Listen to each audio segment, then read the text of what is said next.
आज का जो युग है वो युद्ध का नहीं है, ये सीधे तौर पर व्लादिमीर पुतिन के बगल में बैठकर प्रधानमंत्री नरेंद्र मोदी ने कहा था। तो भारत आज G7 मीटिंग में क्या मैसेज देगा ये भी देखना बहुत अहम होगा। और उससे भी खास है भारत के प्रधानमंत्री मोदी की G7 में मौजूदगी। आइए कुछ खास सवालों पर जरा गौर कर लेते हैं जो इस बैठक को लेकर लगातार उठ रहे हैं। वो सवाल कौन कौन से हैं? G7 का संवाद, 5 एक्सप्लोसिव पॉइंटर्स आपके सामने हैं। क्या G7 की इस मीटिंग में तमाम दूसरे मुद्दों पर यूक्रेन वॉर भारी पड़ने वाली है? यह बहुत बड़ा सवाल है। दूसरा, क्या G7 देशों की मीटिंग में ऐसा कुछ होगा जिससे पुतिन और ज्यादा भड़क सकते हैं? क्योंकि G7 का ग्रुप तो साफ तौर पर यूक्रेन के साथ है ही। कोई बड़ा मैसेज दिया जाएगा क्या? क्या पीएम मोदी की मौजूदगी G7 को रूस यूक्रेन पर बैलेंस अप्रोच के लिए बाध्य करेगी? यह बहुत बड़ा पॉइंटर है। और क्या मोदी ही यूक्रेन वॉर में बड़ी तबाही टालने की आखिरी उम्मीद है क्या, जिस पर रूस भी भरोसा करता है और यूक्रेन भी?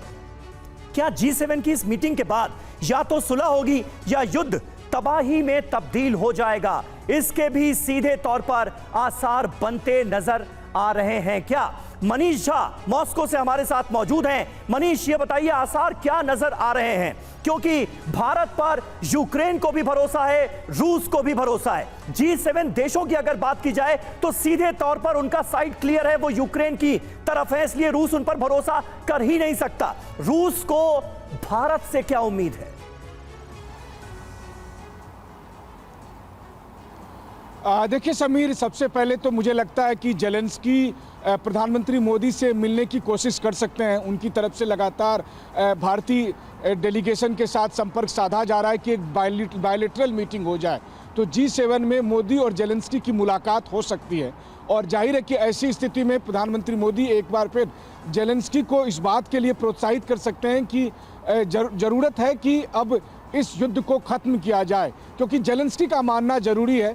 कहा यही जा रहा है कि पश्चिमी देशों के कई देश भी कह रहे हैं, लेकिन जेलेंस्की अपनी जिद पर अड़े हैं। देखिए, हिरोशिमा अपने आप में बहुत सार्थक जगह है जहां से शांति की आवाज़ उठनी चाहिए। लेकिन अफसोस की बात यह है, जैसा कि रूस में लोग कहते हैं कि रूस वालों को ये लगता है कि कहीं बाइडेन वहां जाकर ये ना कह दें कि हिरोशिमा पर भी बम जो है वो पुतिन ने ही गिराया था। तो आप समझ सकते हैं कि किस लेवल का मिसट्रस्ट जो है वो वेस्ट और ये तो बात हुई भारत की। भारत तो शुरुआत से कह रहा है कि युद्ध खत्म होना चाहिए, रुकना चाहिए। पुतिन के सामने भी ये बात प्रधानमंत्री नरेंद्र मोदी ने कही। लेकिन जब जेलेंस्की की बात करते हैं तो वो तो हर प्लेटफॉर्म पर कह चुके हैं कि रूस को वॉर क्रिमिनल घोषित किया जाना चाहिए, सैंक्शंस लगाने जाने चाहिए। क्या G7 में जब जेलेंस्की शामिल होंगे वीसी के थ्रू या फिर फिजिकली प्रेजेंट होंगे, एक बार फिर से ये मांग रख सकते हैं?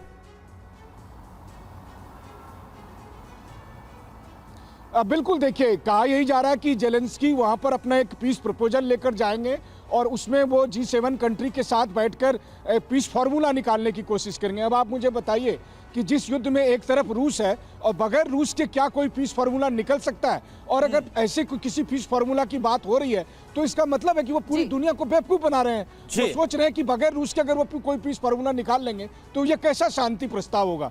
दूसरी बात है कि रूस में चर्चा ये भी है कि क्या इस वक्त पश्चिमी देशों की या यूक्रेन की मांग रखते हुए युद्ध को रोका जाए, तो इस पर इन सब लोगों की मत है। बिल्कुल बिल्कुल। और पूरी दुनिया की नजरें इस वक्त हिरोशिमा पर इसलिए भी लगी हुई हैं कि यहां से मैसेज क्या दिया जाता है। क्या इस मीटिंग के बाद युद्ध और भड़केगा, इसकी तैयारियां नजर आएंगी, या फिर युद्ध को रोकने की कोई बड़ी पहल इस मंच से हो सकती है? क्योंकि भारत की मौजूदगी भी है।